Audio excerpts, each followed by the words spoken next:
কি কেমন লাগছে?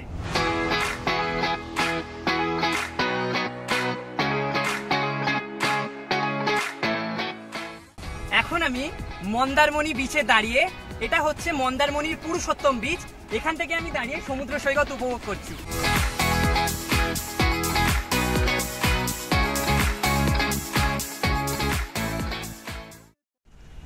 আচ্ছা, আপনারা কি কখনো কলকাতা থেকে বাসে দীঘা গেছেন? জাননি তো, তাহলে আমাদের সাথে আপনারাও ঘুরে আসুন মন্দারমণি।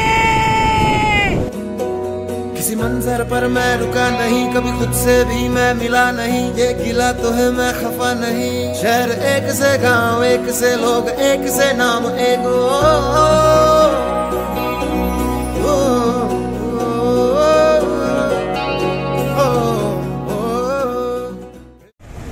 ঠিক শহীদ মিনারের অপোজিটে আপনারা চলে আসবেন প্রাইভেট বাস স্ট্যান্ডগুলোতে, সেখান থেকে পেয়ে যাবেন দীঘার বাস। আর আপনারা যদি আসেন গ্র্যান্ডের মোড় থেকে, তাহলে প্রথমে যখন আপনি বাস স্ট্যান্ডগুলোতে ঢুকবেন, আপনার প্রথমে পড়বে সরকারি বাস স্ট্যান্ড, এবং সরকারি বাস স্ট্যান্ডটা যখনই আপনি টপকাচ্ছেন তার পিছন দিকেই আছে প্রাইভেট বাস স্ট্যান্ডগুলো, যেখান থেকে আপনি এসি নন এসি দুরকমই বাস পেয়ে যাবেন। বাসের মধ্যে ভালো ভালো ট্রাভেলসের মধ্যে আছে সগুপ্তা ট্রাভেলস, আমাদের পরমেশ্বর ট্রাভেলস, আর হাইফাইয়ের মধ্যে এক্সপ্রেস লাইন, গ্রিন লাইন এবং শ্যামলী তো আপনাদের সামনে খুবই নাম করা। আমরা এবারে বুক করেছি পরমেশ্বর ট্রাভেলস। পরমেশ্বর ট্রাভেলসের আমরা এবারে দীঘা যাচ্ছি 12টা 15 বাসে, যেটা ছাড়তে ছাড়তে 12:30 হয়ে যাবে। ঘড়ির কাঁটায় সময় এখন 12:22। কলকাতা থেকে দীঘা যাওয়ার যে বাসগুলো থাকে সেগুলোর রেট মোটামুটি, যদি এসি বাস হন তাহলে 300 থেকে 400 মধ্যে মিড টায়ারের বাস পেয়ে যাবেন। যদি ভলভো নিতে যান তাহলে সেটা 700 থেকে 800 মধ্যে রেঞ্জ করবে। যেখানে দরাদরি করে আমরাই যেমন পেয়েছি 280 টাকায়, সেরকম আপনারাও এই রেটগুলোকে কমাতে পারবেন। শান্তসিক্ত শরীরে ঘুমকে যেন আটকে রেখেছিল কোনা এক্সপ্রেসের রাতের সৌন্দর্য। আর তো মাত্র কিছু ঘন্টার অপেক্ষা, তারপরেই তো मिट्टी जैसे सपने ये किताबी पलकों से झाड़ो फिर आ जाते हैं, इतने सारे सपने क्या कहूँ किस तरह से मैंने तोड़े हैं छोड़े हैं, क्यों तेरे साथ चले मुझे लेके उड़े ये क्यों। এখন ঘড়ির কাঁটায় 2:30। আমরা এসে কোলাঘাটে। কোলাঘাটে এখানে কিছুক্ষণের জন্য বাসটা দাঁড়ায়, এই 15 মিনিট। এখানে চায়ের স্টল আছে, নানা রকম স্টেশনারি জিনিসপত্র পাওয়া যায়, এখানে এসে আপনারা কিছু খেয়ে নিতে পারেন।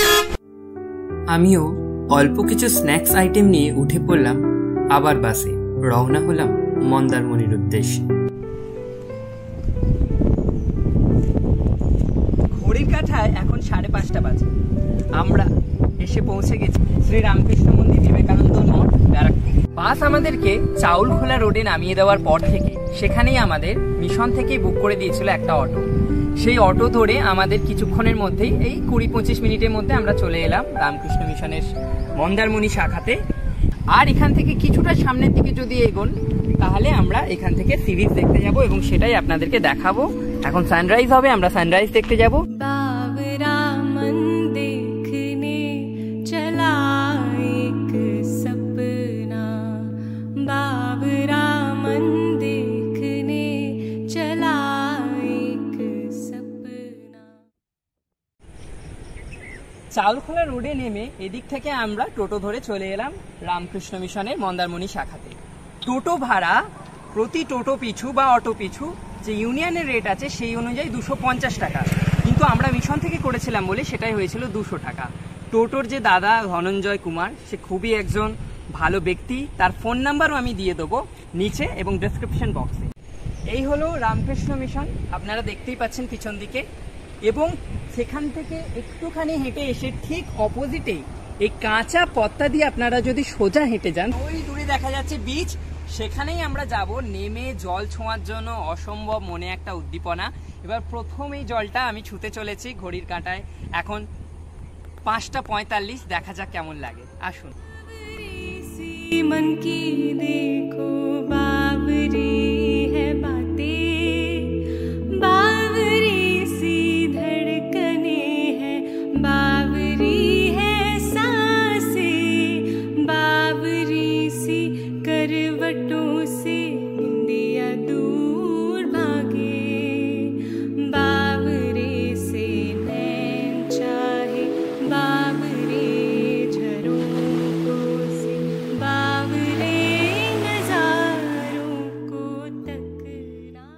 আমরা এখন পৌঁছে গেছি মন্দারমণি রামকৃষ্ণ মিশনের গেস্ট হাউসে এবং আমি দাঁড়িয়ে আছি সেই মন্দারমণি গেস্ট হাউস রামকৃষ্ণ মিশনের পার্কে। এত সুন্দর জায়গা, এত মনোরম পরিবেশ, এত শান্ত, কি বলবো আপনাদেরকে। এই দেখুন, যেমন আমার পিছন দিকের গাছটাতেই দেখা যাচ্ছে থকা থকা কাঁচা আম ঝুলছে, যেন মনে হচ্ছে পেরে খেয়ে নেবো, কিন্তু না, এখানে গাছ থেকে কিছু পাড়া নিষেধ। এবং আপনাদেরকেও বলছি গাছ থেকে ফুল ছিঁড়বেন না, কারণ ফুল গাছেতে সব থেকে বেশি শোভা পায়। তা কিছু জ্ঞানের কথার সাথে সাথে আপনি দূরে দেখা যাচ্ছে সমুদ্র, যেটা আমি যদি গেস্ট হাউসের ওপরের ব্যালকনি থেকে দেখাই আরো সুন্দর দেখা যাবে। আর দুটো স্লিপ আছে এখানে, সমুদ্রের গর্জন শোনা যাচ্ছে, একটা অসাধারণ পরিবেশ। আপনাদেরকে এবার আমি গেস্ট হাউস এবং যে ডাইনিং প্লেসটা আছে সেটা দেখাবো, চলে আসুন।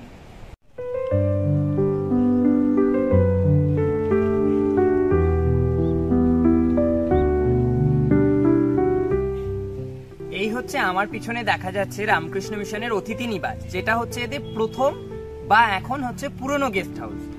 আর ওই দিকে আছে নূতন গেস্ট হাউস, যেটা গাছের ফাঁক দিয়ে হালকা করে আপনারা দেখতে পাচ্ছেন, যেটার নাম হচ্ছে সারদা নিবাস। আর তার পাশে যে বিল্ডিংটা দেখা যাচ্ছে সেটা হচ্ছে স্কুল। আর এই দিকে যে হলুদ হলুদ স্লিপ গুলো দেখতে পাচ্ছেন যেখানে, এটা হচ্ছে বাচ্চাদের পার্ক। তা এই যে ওল্ড গেস্ট হাউসটা আছে, এখানের যে ওপরের রুমগুলো যেটা আপনাদেরকে আমি দেখাবো, সেই দুটো রুমেতে 7 এবং 8 নম্বর যতদূর সম্ভব, এই সামনের দুটো রুম যেখান থেকে একদম ব্যালকনি থেকে সমুদ্র দেখতে পারবে। আর আমাদের যে নিউটা আমরা যেটা পেয়েছি সেখানেও ব্যালকনি থেকে দেখা যায়, আর দুটো রুম আছে সেখান থেকে সামান্য গাছপালার মধ্যে দিয়ে সমুদ্রকে বেশ ভালোই দেখা যায়।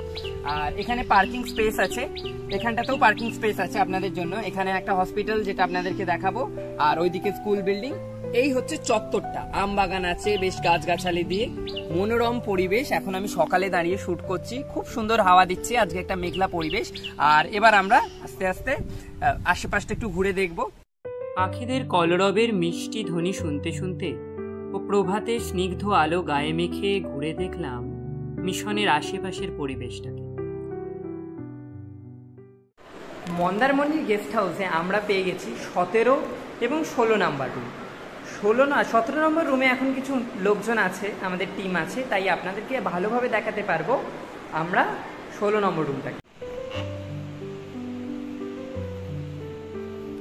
এখানে একটা আছে ডাবল বেড, কিন্তু এখানে 3 জন আরামসে শোয়া যাবে। দেখুন, দুটো বালিশ রাখার পরও মাঝখানে একটা গ্যাপ দেখা যাচ্ছে। আর এইদিকে আবার একটা আছে সিঙ্গেল বেড। এখানে একটা বাজাজের একদম স্ট্যান্ড ফ্যান, যেটা বিশাল জোরে ঘুরছে, প্রচুর হাওয়া। আর এটার ওপরেও পাখা আছে, এটার ওপরেও পাখা আছে, আবার মশারি খাটানোর জন্য আলনা আছে। আর যদি বাথরুমটা আমি দেখাতে পারি, এই হচ্ছে বাথরুম, কোমোড আছে, হ্যান্ড শাওয়ার এবং বাকি যা যা থাকার আছে। হ্যাঁ, এখানে শীতকালে যারা আসবেন তাদের জন্য গিজারের ব্যবস্থাও আছে। আর এই রুমগুলো কিন্তু সি ফেসিং নয়, সি ফেসিং রুমও আছে, সেটাও আপনাদের দেখানোর চেষ্টা করব। সেখানে লোক আছে। আর এখান থেকে এরকম একটা দৃশ্য আপনারা দেখতে পারবেন, ফাঁকা মাঠ। সকালে ব্রেকফাস্টের জন্য চলে এসেছি। আজকে ব্রেকফাস্টে আছে আপনাদের পাউরুটি আর আলুর তরকারি। বলছে খুব সুন্দর খেতে হয়েছে, আমি খেয়ে দেখবো।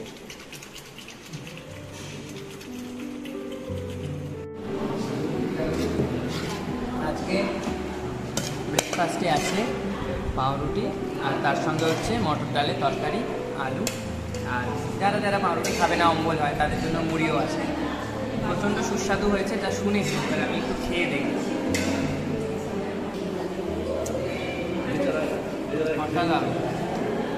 খুব সুন্দর টেস্ট।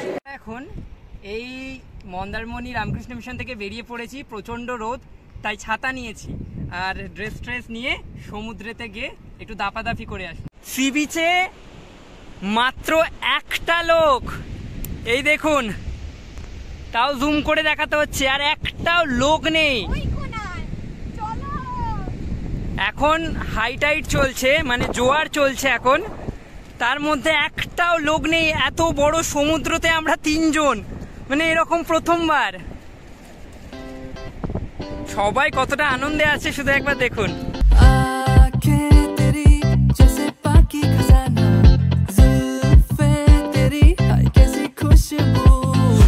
রামকৃষ্ণ মিশনের প্রাইভেট বিচ বলতে পারেন এটা।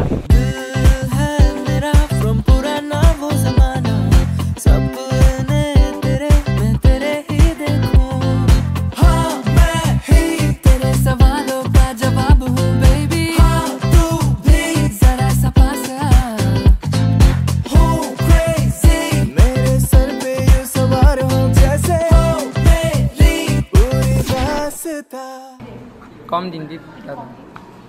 খেয়ে উঠে ব্যালকনিতে সমুদ্র দেখতে দেখতে একটু জিরিয়ে নিলাম।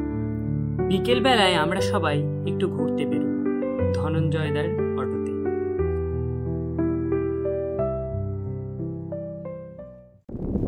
আমরা এখন পৌঁছে গেছি তাজপুর বিচে। এই সাইডে দেখা যাচ্ছে সুবর্ণরেখা নদী, এটা হচ্ছে, আর এই সাইডে দেখা যাচ্ছে তাজপুর সমুদ্র, এটা হচ্ছে তাজপুর মোহনা। ওই জায়গাটাতে আমরা এখন ঠিক মোহনার কাছাকাছি নেই, যাওয়ার চেষ্টাও করিনি, কারণ বালিগুলো বসে যাচ্ছে, বালিগুলোতে প্রচণ্ড জল আছে, এখানে অনেক চোরা বালিও আছে, যাওয়াটা উচিত না এরকমভাবে না জেনে। সব থেকে বেস্ট হচ্ছে এই নদী থেকে ট্রলার ছাড়ে, এখানে অনেক মানে মাঝিরা আছে যারা আপনাদের কাছে আসবে, ট্রলার ছাড়ে। ট্রলারের রেট হচ্ছে পার হেড 100 টাকা করে নেবে, আপনাদেরকে ওই সাইডে নিয়ে যাবে মোহনার কাছে, মোহনাটা দেখাবে, ওই দুটো স্পট দেখাবে, মানে ওই পার এবং মোহনা, এবং তারপর আপনাকে এই জায়গাটা এসে ছেড়ে দেবে, 100 টাকা নেবে।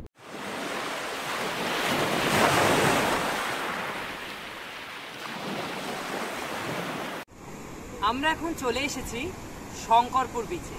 বিশ্ব বাংলা যে পার্কটা আছে তার ঠিক সামনে আমরা এখন বসে আছি।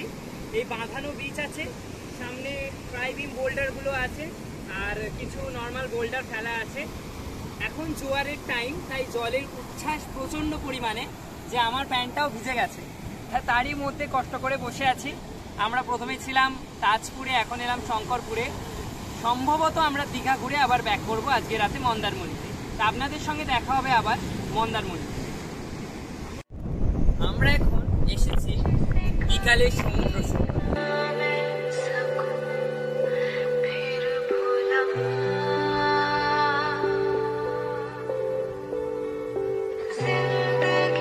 ওইদিকে চাঁদ উঠেছে আর এদিকে সুন্দর একটা আকাশে মেঘেদের খেলা, তার মাঝখানে দাঁড়িয়ে বিস্তীর্ণ সমুদ্র সৈকত, গুটি কয়েক লোক, আর তার মাঝখানে জীবনটাকে, সময়টাকে উপভোগ করছি। ভালো লাগে।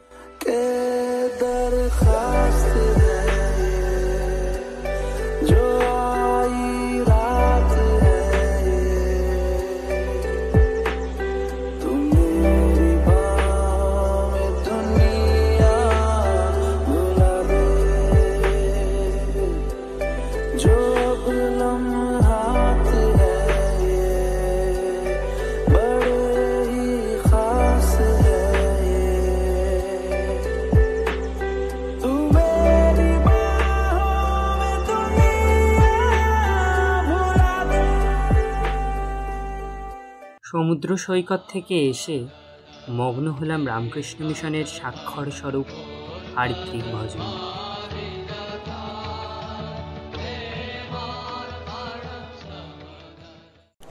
বিকালে সন্ধ্যারতির পর আমাদের 6:30টার সময় খাবার দিল চপ, মুড়ি এবং কাঁচা লঙ্কা। খুবই সুস্বাদু খেতে, এবং এরপর আসবে দুধ চা। বিকেলে টিফিন সেরে বেরিয়ে পড়লাম মন্দারমণির মেন বিচে। সেখানে হরেক রকমের খাবারের দোকান, জিনিসপত্রের দোকানও ইত্যাদি রয়েছে।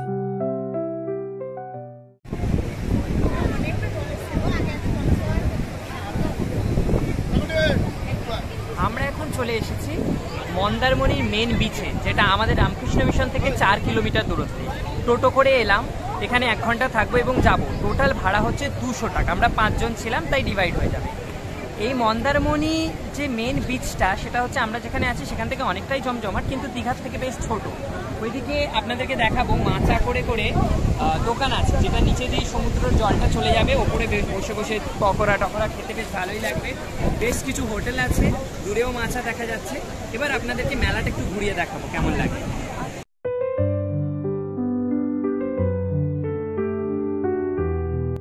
আমরা এখন চলে এসেছি মন্দারমণির বিচের মাচাগুলোতে, যেখানে বসে বসে আপনি সমুদ্র সৈকতে অসাধারণ ভিউ দেখতে পাবেন, এবং আপনার নিচে দিয়ে চলে যাচ্ছে সমুদ্র সৈকত। দেখুন এখানে নামলেও আপনার পুরো একদম পায়ে এসে জলটা লাগবে, আপনার নিচে দিয়ে চলে যাবে। এখানে বসে খাওয়ার জায়গা, খেতে খেতে সমুদ্র সৈকতকে আপনার নিচে দিয়ে যেতে দেখতে পাবেন।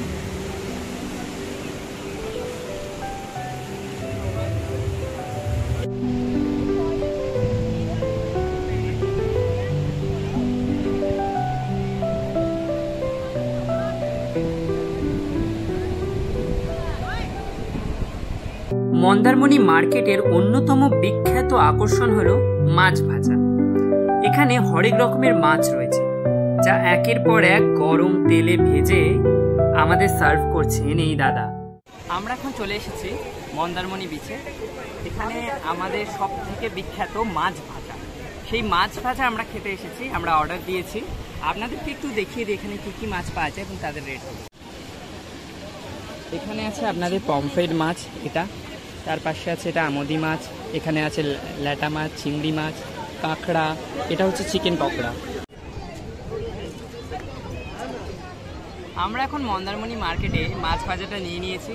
আমরা নিয়েছি পমফ্রেট মাছ, এটার দাম নিয়েছে 60 টাকা করে, সাথে দিয়েছে স্যালাড এবং কাসুন্দির চাটনি। এবার আমরা খেয়ে দেখবো এটা কেমন লাগে।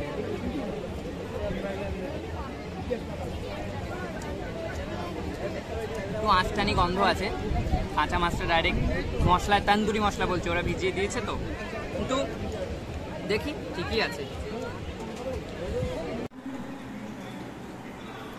আজকে মহারাজের রিকোয়েস্টে চিকেন হয়েছে, অসাধারণ রান্না, হোটেল সেল, আর আনলিমিটেড চিকেন দিচ্ছে, স্টাফদের ব্যবহার দারুণ, স্পেশালি এনার্জি।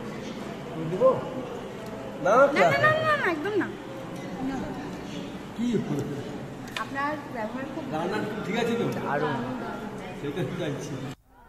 রাতে খাবার খেয়ে আমরা এবার চলে এলাম বিচেতে একটু সময় কাটাতে।